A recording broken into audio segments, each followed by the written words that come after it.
Mater misericordiae, vitalus Celo, estes nostra salve.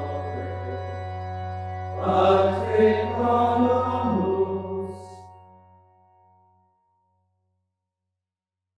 I worked in accounting for one of the, at the time, Big Eight accounting firms. I worked there before I joined Saint Vincent. So that was kind of pre-vocation, if you will. And then it was the community that sent me to law school with the idea that I would come back and teach business law or pre-law and taxation in the college there. Teaching was just a lot of fun, and some of the faculty didn't really care for teaching elementary accounting, the first level class, but I thoroughly enjoyed that, and it was mostly freshmen. When I was discerning my vocation, I had this idea that I wanted to join a group of similar-minded men that worked together, prayed together, played together, cried together, celebrated together. I think probably taking from my experience as a member of a large family. So when I began to look at various communities, that's what I was looking for. And I didn't find that, and I began to think that maybe I had this romantic ideal of what a vocation was all about until my pastor one Saturday night in confession told me he had never visited Saint Vincent, but he had heard about this place in Latrobe, and that I should probably go and visit there, and if it didn't work out, then to just get on with my life. And that was Labor Day weekend of 1978, and if they would have let me stay during that visit, I would have stayed right then and there. It just was I think, a feeling of family. My oldest sister joined the convent and is still, I think she's about 62 or 63 years, maybe even longer than that now, although she wouldn't want me saying that, a Dominican sister. She joined the same group of nuns that taught us all through grade school. And I had several aunts and uncles who were Dominican priests and sisters.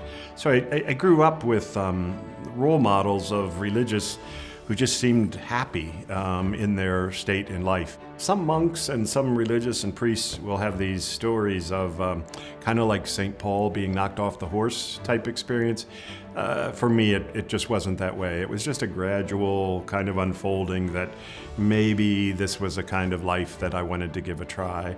And then finally, I just said, I've got to do this, or I'm going to be doing one more thing and one more thing and one more thing, and then I'm going to be 80 and it's going to be too late.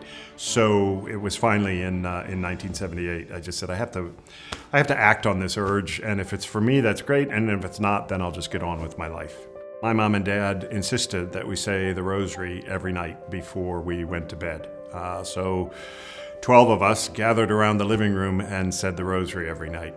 That's not a big jump from gathering in the basilica 4 times a day with the rest of the monastic community and praying. Actually, I think I maybe would liken it to being the pastor of 150 monks. I have to say I didn't realize that when I was elected. I just never had a great need for interacting with the abbot a great deal. I mean, I would interact about ordination and vows and assignments and school, but I had no idea that the abbot really was almost like a pastor and a personnel or a human resource person. So, I mean, the typical day is just interacting with monks about their assignments and their challenges and their successes and their failures and their joys, their sadness. Again, I would liken it to the father of a family. What I would say to them, and what I do say to them, is make Nike your motto. Just do it. We will often have vocation guests who feel this urge, feel this yearning, this desire, this call, but they've got some debt they have to work on, or they're working on a promotion at the job, or they're starting to get serious about a girlfriend, whatever. And they say, what advice can you give me? And I say, just do it.